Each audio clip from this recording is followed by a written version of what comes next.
Hello!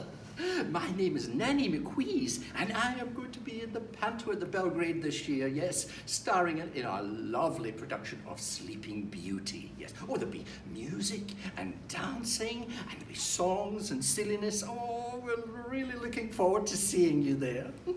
But, unfortunately, there are children and families out there who face very, very difficult circumstances every single day. And a trip to the theatre to see Sleeping Beauty is simply out of the question. It's something they cannot afford to do.